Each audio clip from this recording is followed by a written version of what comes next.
Hi, I'm John Stevenson. We're going to do a series in New Testament geography, and this section will be looking at the land of Israel. Israel in the New Testament times had been divided up into a number of different areas. You have Judea in the south. This is the old kingdom of Judah, and so renamed by the Romans.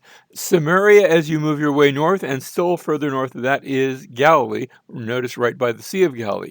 And then on the east side of the Jordan, we have Perea, and to the north of that, we have the Decapolis. Decapolis, Deca is like a decimal system, and then a polis is the word for city.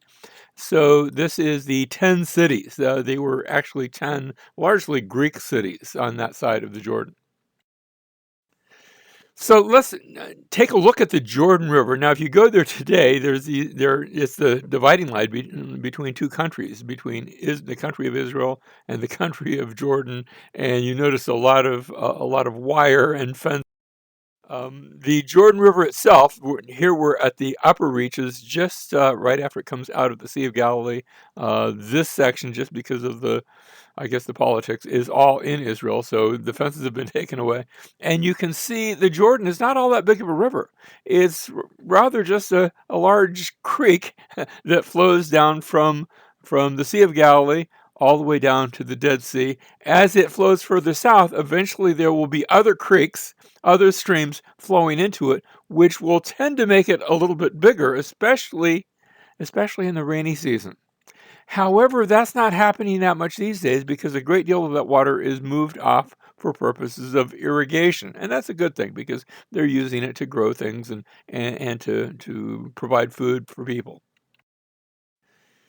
We move down to, you can see on the map, down to on the right, you see the Jordan River as it's flowing into the Dead Sea. But now as we get down to this area, we see the area of the wilderness. Of course, up in the mountains, you have Jerusalem. But you go down from Jerusalem, down that Jericho Road, it is a very lonely road, even today. And you finally get to this area, the further down you go, and you're going down below sea level, the drier it gets, the warmer it gets, although in the summer months it's warm, but it's not overly so. Now, this is the place where Matthew chapter 4, verse 1, Jesus was led up by the Spirit into the wilderness. Would be the Judean wilderness to be tempted by the devil. And he was here for 40 days. By this wilderness, and don't let the green on the map mislead you. The colors on the map are showing elevation, not greenery. That is wilderness, and when I say wilderness, I don't mean trees, and I mean dry and rocks and sand and more rocks. Now, on the edge of this wilderness, on the edge of the Dead Sea, is the place of Qumran. We talk about this in another lecture. This is the place where the Dead Sea Scrolls were found. There are literally hundreds of caves that just line the cliffs here. And when I say cliffs, it's going uphill, remember, all the way up to eventually the mountains where you find Jerusalem, a good 18, 20 miles away. The escarpment on the right, you can actually, if you look carefully, you can see one of the caves there. That was cave 4 of one of the Dead Sea Scrolls. And it was also here where the ancient site of Qumran was located. Now, moving back to the north, again, your landmark, you notice the Jordan River on the right, and it's connected to the Sea of Galilee. And Galilee itself is divided into several areas. You have Upper Galilee and then Lower Galilee. The reason one is called Upper, the other is Lower, is Upper Galilee is actually higher. It's about 3,000 feet above sea level. Lower Galilee, about 1,500 feet above sea level. Notice the gray on our map around the Sea of Galilee and also around the Jordan River. That gray is marking what is below sea level. Now, the land doesn't turn gray. Again, the map is just showing us something that we might not see otherwise. And then as we move further south, we have this big open valley, the Valley of Jezreel. And of course, the Sea of Galilee. That's I don't know if I've mentioned the Sea of Galilee. The word Galilee means circle. And so it's sort of semicircular, and hence the name. Now, some of the cities here. There was the ancient city of Megiddo. Now, had been there long before New Testament times, going back all the way to the days of David and Solomon, and even earlier. It had actually been there going back to before the Israelites even came into the land. If you go to Megiddo, you'll see ruins there, but what I want to point out, this is a model showing what the city of Megiddo would have looked like in Old Testament times. Notice the gate feature. You're seeing what looks like a gate, but there's actually a second gate. Notice how the gate assembly, it sticks out from the wall. And so you would have not just a gate, but you would have a whole gate assembly, a series of entrances that would better protect the weak spot in the wall to protect the city. Now, you can also go to Megiddo, and thanks to archaeologists, they have uncovered this. This probably would have been buried even in Jesus' day. You can find the remains of an old Canaanite altar, an altar that was used for the Canaanite practices, sometimes child sacrifice, sometimes various sexual rituals into which they would engage as they worshiped the pagan gods. So that Megiddo, there's a sense in which before the Israelites came, it was associated with that pagan ritual practice. It becomes in the New Testament a picture of a battlefield. In fact, Revelation talks about armies being gathered together on Har Megiddo. The word Har is mountain, so Mount Megiddo, and we refer to that as Armageddon. You can stand on the ruins of this area and look across the valley of Jezreel. And on the other side of the valley, you see a little settlement there, it's not so little in these days, it's actually quite a big town. It's the town of Nazareth. But back in Jesus' day, a small village. He grew up on the edge of the valley of Megiddo, being able to look across and see the ruins of this place that would exemplify, that would represent the final conflict between God and man. And so we look across and we see the place that was God's answer to that conflict. It was the place from which he brought his Messiah.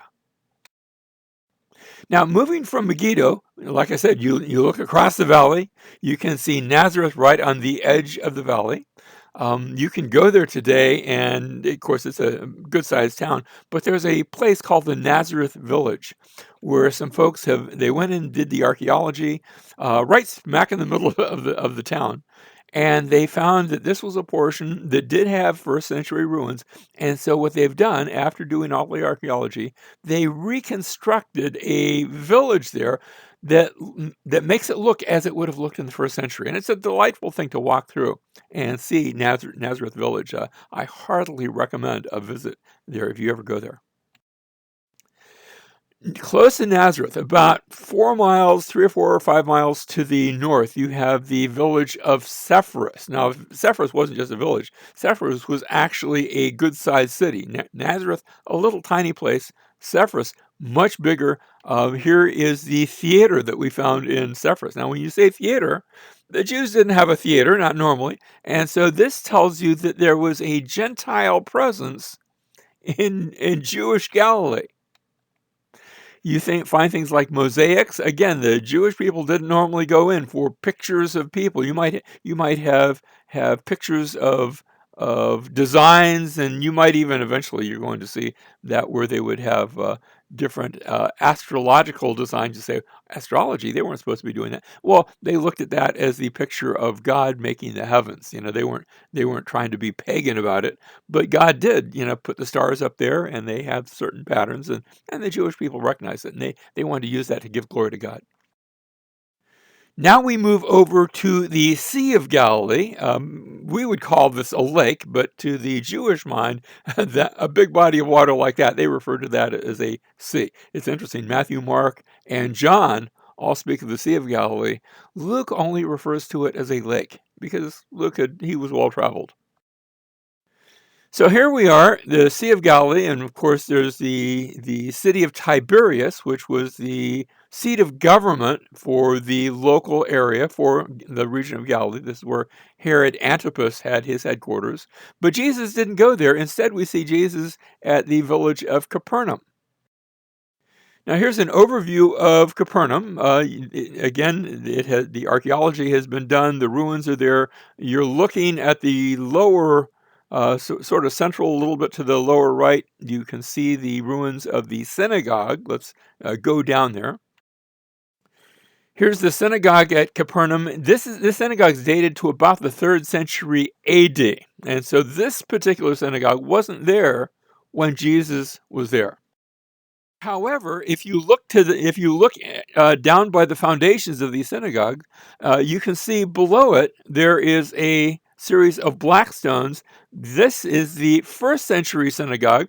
The later synagogue was built right on top of it. So they refurbished it and they rebuilt it and they made it new right on top of the old foundation. So the old synagogue probably looked pretty much like the new one does, except that it's newer. Nearby, just to the side of the synagogue, you have a whole series of buildings, of homes, but they are all connected and interconnected. This interconnected home, we think of in terms of perhaps a townhouse. They refer to them as insulas, and the reason why, the significance there, is that an insula would be there for family and extended family and extended family, because when a man and a woman wanted to get married, they wouldn't go out and move to another town or even move across town. Very oftentimes, they would just add on to mom and dad's house and build their own section of the house, and it would be interconnected so that the family would have just grown bigger. And we have quite a number of these. It's interesting. I've been told that in Israel, the idea of insulas and interconnected family dwellings is coming back into vogue. They're returning to that old pattern. Here's an aerial view. Notice on the right, again, we see the synagogue, but notice to the left, you see a octagonal shape. Now, initially, that local custom and tradition had it that this was the house of the Apostle Peter. However, and you say, did he live in a house that was octagonal? No, that octagonal shape came about at a later date when a church was built over it, and at that point in history, a number of the churches were built in that octagonal shape. And so that's part of church architecture. If you go there today, unfortunately, and I suppose they're trying to preserve it, but I find it a little bit unfortunate, they have built a structure that's over top of it that protects it, but when you look at it from far away, you can hardly see what's there. Mark chapter 4, verse 1 talks about how Jesus began to teach again by the sea. A lot of his ministry was by the Sea of Galilee. And such a very large crowd gathered to him that he got into a boat in the sea and sat down, and the whole crowd was by the sea on the land. We can imagine that taking place here by the Sea of Galilee. We can also imagine the boats of the era. Indeed, a boat was found. Sometimes they will refer to this as the Jesus boat. I wish they hadn't done that. But it is a 1st century boat. Now, notice it wasn't in a very poor state of repair. You would be too after 2,000 years of being submerged. And they found it in the Sea of Galilee, and they very carefully brought it up, and you notice it's basically falling apart, but it gives you maybe a picture of what boats look like in that 1st century, and for that's a wonderful thing. Now, again, drawing this to Mark chapter 4, on that day, when evening came, he said, "Let us go over to the other side." And leaving the crowd, they took him along with them in the boat, just as he was, and other boats were with him. After having looked at this boat, yes, it's in a state of disrepair, but the boats back then were not necessarily all that seaworthy. It wouldn't take much to have a boat like that maybe be in danger. And sure enough, Mark chapter 4, verse 37, there arose a fierce gale of wind, and the waves were breaking over the boat, so much that the boat was already filling up. Again, these boats weren't designed for ocean use. They were designed for the big lake. And so when a wind broke up, usually they'd be at land, they'd watch it, but here it caught them out in the middle of the Sea of Galilee.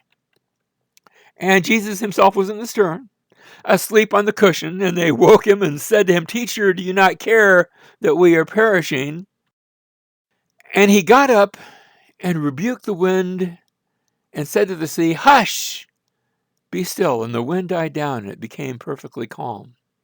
And you can see the Sea of Galilee. Sometimes the wind will blow a bit. After all, remember, it's below sea level, and the surrounding areas are quite high. So sometimes that wind can pick up a bit. But at other times, it can be very calm. And now they became very much afraid and said to one another, "Who then is this, that even the wind and the sea obey him?" Certainly, this was a time when their faith reached a new stepping stone. Now, we go from Capernaum. Notice these two villages to the east, and I put Bethsaida, but then I put a question mark by it. Um, Indeed, they have found ruins of a town both first century, but also much older, that might have had that name.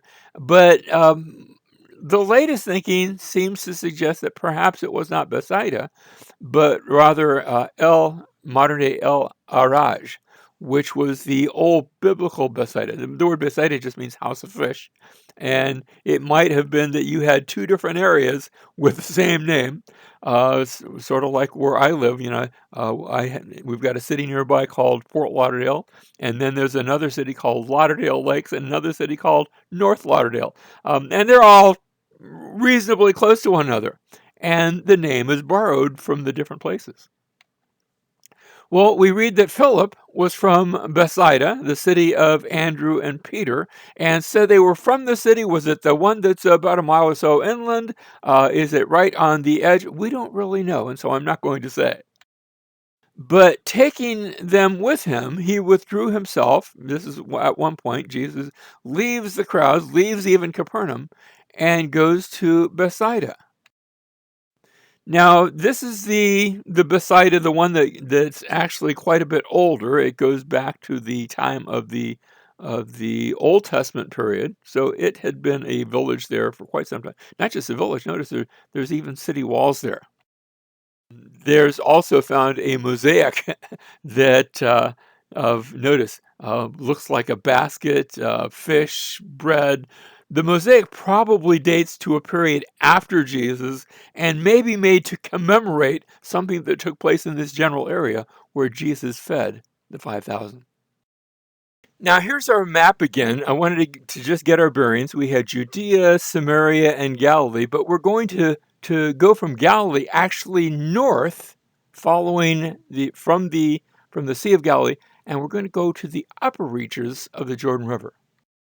So let's go through today what's called the Hula Valley.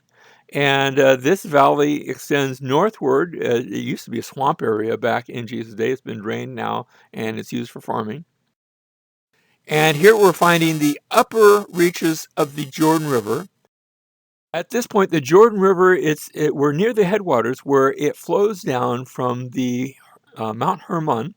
Mount Hermon is where we have the largest mountain in the area, snow-capped year-round, and the melting snow, depending on the time of year, will gradually feed the waters of the Upper Jordan. Now, here we come to the gate at Dan. Again, we're going back to an Old Testament area in order to better explain something in the New Testament. The gate at Dan gives us a picture of what the gate assembly looks like. Remember, we already looked at that one by Megiddo. Here is a similar gate, and we're standing in just a portion of the gate, but that's only a portion of it. Because when you walk your way toward the inner part of the city, before you've still gotten out of the gate, notice the gate assembly, and of course they were originally much higher. This is just what's left over after the archaeologists have done their work. You have all these looks like storerooms, and they could be used for that, but they were also used for protection, so that an enemy trying to break through is going to find himself attacked from above and below and from side to side, and it will be very difficult for him to gain entrance. This is a gate assembly. And here's another example. Again, just another view of that same gate. Where just it extends quite a ways before you finally get through the gate assembly and into the actual city. And of course, here's a friend of mine who's sitting in the gate of Dan. You read in the Old Testament oftentimes where somebody would sit in the gate, and the king would have a place for him to seat himself in the gate. And this is where the official business of the city would be carried out. Now, we move back to our map, but I said we were moving further north from the Sea of Galilee up to, we just saw Dan, and nearby to Dan, there's the ancient city of Caesarea Philippi, named after the Caesar. That's the Caesarea part. And it was here on a spur of Mount Hermon. It's a big, giant cliff face that in ancient times, in New Testament times, you actually had a number of temples that were over these grottos. These are deep grottos. Back in New Testament times, they were said to be bottomless. I think that was an exaggeration, and nowadays they're mostly filled in. But the grottos are still there, and you can still see the foundations of the temples. These pagan temples that stood there had been dedicated to gods like Pan. I'm not sure what the other ones were, various Greek gods. And the rabbis from a later generation referred to these as the gates of Hades, the gates of hell. I'm not sure if they were actually using that phrase in Jesus' day, but perhaps. And notice, again, the cliff face against the background. And we read in Matthew chapter 16 about how Jesus came into the district of Caesarea Philippi. Jesus came here. And it was here that he began asking his disciples, saying, who do people say that the Son of Man is? And they said, well, some say John the Baptist, others Elijah, still others Jeremiah, one of the prophets. He said to them, but who do you say that I am? And Simon Peter answered and said, you are the Christ, the Son of the living God. And Jesus answered and said to him, blessed are you, Simon of Barjona, because flesh and blood did not reveal this to you, but my Father who's in heaven. Peter had come up with something, and he didn't come up with it on his own. God had given it to him. God had opened his eyes. And now Jesus says, I also say to you that you are Peter, and there's a little bit of a play on words, Petros, and upon this Petra, upon this rock, because the Greek word for rock is Petra. Upon this rock I will build my church. But here's the significant part. And the gates of Hades shall not overpower it. Remember what I said about how the temples here and the grottos behind them were referred to by the rabbis as the gates of Hades, the gates of hell. And of course, when we look at this picture of the words of Jesus, we are at first perhaps inclined to think, okay, this is a picture how hell is coming against the church but won't be able to overpower it. But that's not the symbolism at all. Quite the contrary. Instead, the picture how the church is the one that is attacking. The church is bursting through the gates. Remember, a gate assembly, it wasn't just one opening, it was a whole series of openings. And the gates breaking through that. And the gates of Hades will not be able to withstand the attack of the church. And that's still going on today. Every time you tell somebody about Jesus and they hear the gospel, they hear that good news of how Christ died and rose again and lives even today and believes in Jesus as Lord, as Savior. When somebody does that, what's happening is the gates of Hades are being invaded and the church is breaking through to gather its captives. Now, it was about a week later, 6 days later, we read in Matthew chapter 17, that Jesus took with him Peter and James and John, his brother, and led them up on a high mountain by himself. Now, we're not told which mountain it was. The highest mountain in that area was Mount Hermon, so I sort of imagined Mount Hermon, but I could be wrong because you can go in a lot of places 6 days later. And so Jesus takes them up to this high place, and he was transfigured before them, and his face shone like the sun, and his garments became as white as light. It was as though for a brief time the veil came off, and they got to see what was behind the veil. They got to see Jesus unmasked. And behold, Moses and Elijah appeared to them, talking with him. Would have been interesting to see actually, Luke tells us what they were talking about. In Luke's account, Luke tells us that they were talking about his, that is Jesus, his exodus. His exodus. Yes, the fact that he would be soon leaving, in other words, he dying on the cross and being buried and rising from the dead, that's described in Luke as a picture of the Exodus. But Matthew doesn't mention this, and so in verse 4, Peter said to Jesus, Lord, it is good for us to be here. If you wish, I will make 3 tabernacles here, one for you, one for Moses, one for Elijah, and I want to do face palm. And it's like, Peter, well, I don't have to because God shows up. And God says, this is my beloved son. Listen to him. In other words, sort of be quiet. Now, if you go to Israel, and ask, where did that take place? Like I said, Mount Hermon's the largest mountain around, but usually the guides will instead take you to Mount Tabor. This is in the valley of Jezreel, at the east end of that valley, and it is quite a, it's a high place, so it could have taken place there. And they will take you to this place, and if you go to the top, I have to sort of chuckle, because at the top today, there is a church, one to Jesus, one to Elijah, and one to Moses. As if, again, facepalm, they didn't quite get it. It's not about Moses and Elijah, it's about Jesus. And how the Old Testament lawgiver and the Old Testament prophets all point to him, because he is the anointed one that they foretold.